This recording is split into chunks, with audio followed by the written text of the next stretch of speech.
Hey guys, Jesse from Triplejarmory here. Today we're going to be talking about working malfunctions. Not going to get into anything super crazy, but we are going to talk about working them and a couple of basic ones. What is a malfunction? Talking about malfunctions, the easiest way to explain it is when the gun doesn't do what you expect it to do. First one that we usually get is what we call a click, no bang. What that means is I pull the trigger, this is clear by the way, but if I pull this trigger, we get a click, but no bang. Okay, that means the trigger mechanism went and engaged. However, a round didn't go off. What that means is a couple of things, but the likely culprits is that A, we either had a bad round that's in the chamber, meaning that the firing pin did strike the primer, but it didn't ignite. B, there is no round in the chamber because maybe we forgot to chamber it, or C, because this is a byproduct of that, the magazine wasn't seated properly. We're gonna talk about how to remedy that. Now, I don't have a magazine in this gun right now because my magazines are currently loaded, but we're gonna pretend like there is one. The remedy to this is essentially what we call a tap, rack, bang. What that means is I'm gonna take the firearm, tap the magazine into the magazine well, making sure it's firmly seated. I'm gonna rack the slide, and then I'm going to fire again. The reason why we do it in that particular order is because if the magazine isn't seated properly and there's no round in the chamber, and I just proceed to rack the slide and then tap the magazine, I may not chamber another round. We want to tap the magazine in first, make sure that it's seated, then rack the slide. By doing that, if there was a bad round in the chamber, by me racking the slide, it's going to eject that round. From there, we're ready to go back to work.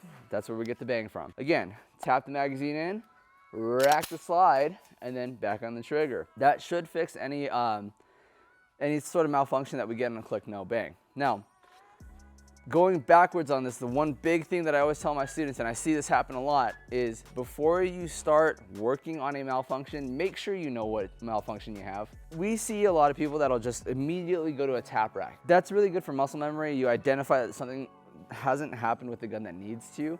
However, if you're not assessing and looking at the gun, figuring out what's wrong with it before you start fixing malfunctions, that's kind of like trying to fix your car without knowing what's wrong with it, right? So make sure you guys are assessing. Really easy way to assess. Make sure you pull this gun back in, look at your ejection port, look at the gun, see what's going on. You can tell a lot about what's going on with the firearm by the stage of the firing process that it's in.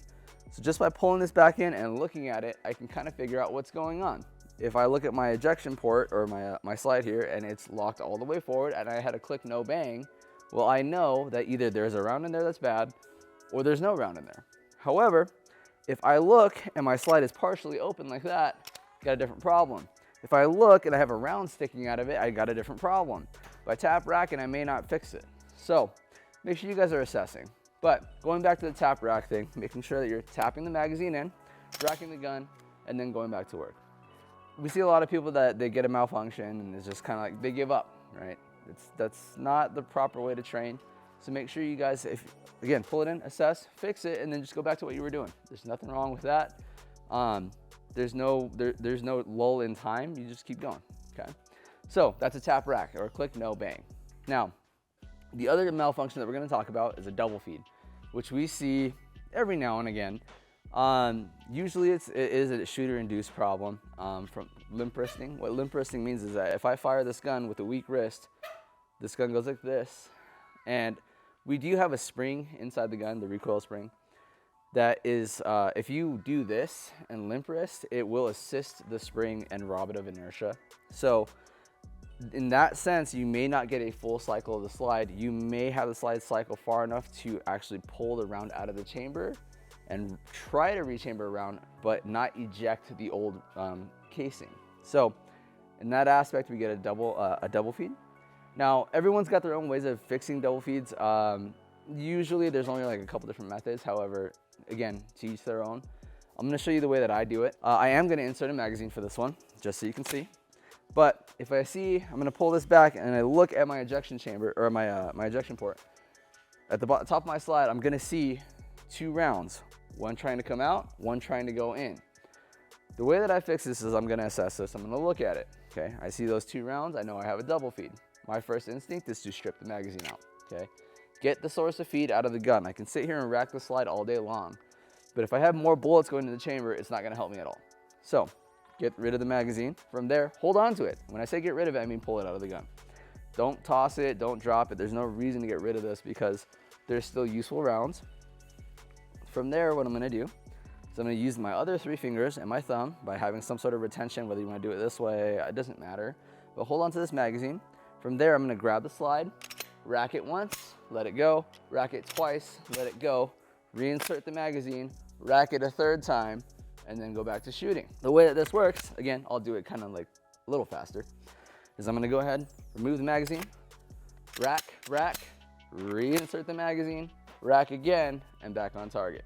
So that is how I would take care of a double feed, and I'll explain the process there. We talked about pulling that magazine out, making sure that we don't have any more rounds going into the gun. Once I have the magazine out, racking the slide is gonna alleviate tension that is forward pressure on the back of those 2 rounds trying to force them together. So once I alleviate that tension, usually what will end up happening is one of those rounds will fall out. Now, the reason why we do a 2nd rack is because if one of those rounds falls out, that means that there's still one in there that got pushed back into the chamber. Likely it's gonna be the empty casing that was stuck in the ejector. So by pulling that slide out again, it's gonna eject the empty casing. From there, I can reinsert my full magazine, rack the slide to rechamber around, and go back to whatever I was doing, okay? So again, strip, rack, reinsert, rack. That's all it is. Pull the magazine out, rack it twice, put your magazine back in, rack it again. Not super complicated, doesn't need to be. I do believe that you should know the process and the reason why behind it. However, the act of actually doing it does not need to be complicated. Again, we're just pulling the magazine out, racking it twice, and then reloading the gun. So that being said, that's how we deal with malfunctions. We're gonna talk about it with some live fire, so we'll see you then. So I'm gonna go ahead and start my presentation. I'm gonna start here in my chest, push out, fire 1 round, click, no bang, okay? So what does that mean? I'm gonna pull this in and assess this, okay? My slide is closed, that's likely meaning that there's a round in here that's bad, or I didn't chamber a round. So, tap the magazine in, make sure this is still pointing in a safe direction while you're doing it. See a lot of people that will turn it to the side, or they'll turn it up, or whatever. Keep it pointed down range. So, tap, rack, back to what I was doing. From there, 1 round, fire again, click, no bang. Again, bring this in, look at what's going on here. Tap, rack, fire again, click, no bang. Bring it in, look, tap, rack.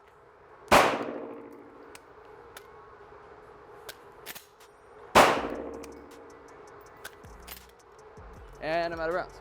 So, make sure that you guys are looking at this slide. Pull it in, look at it, turn it over, tap, rack, back to work. The most important thing is that while you are doing this, make sure that this muzzle stays down range. We see a lot of this. I'm gonna bring this in, click, no bang. What's going on here? Keep this pointed that way, okay? So from here, all I'm doing, and it doesn't matter how you rack the slide, if you go overhand, if you slingshot, doesn't matter. This stays pointed in this direction.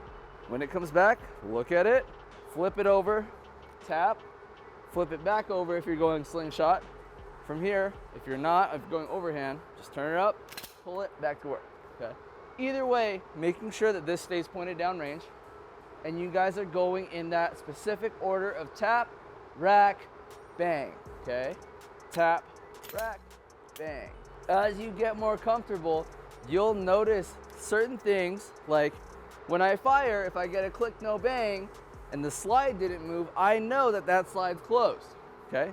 Don't need to look, just take a quick glance as you come in, back to work, okay?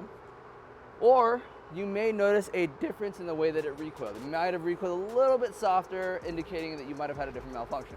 So, in that case, we've already talked about the tap rack. Let's move on to a double feed and how we fix that. So we got a double feed here. Let's take a look at this.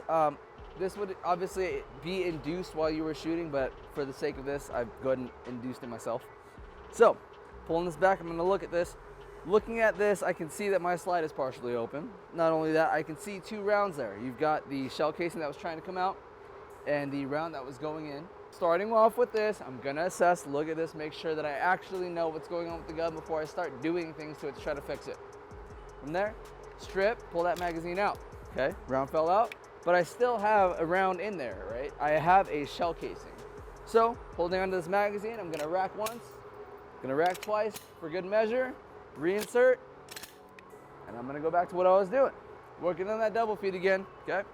Shooting, shooting, shooting. Something happens that I wasn't expecting the gun to do.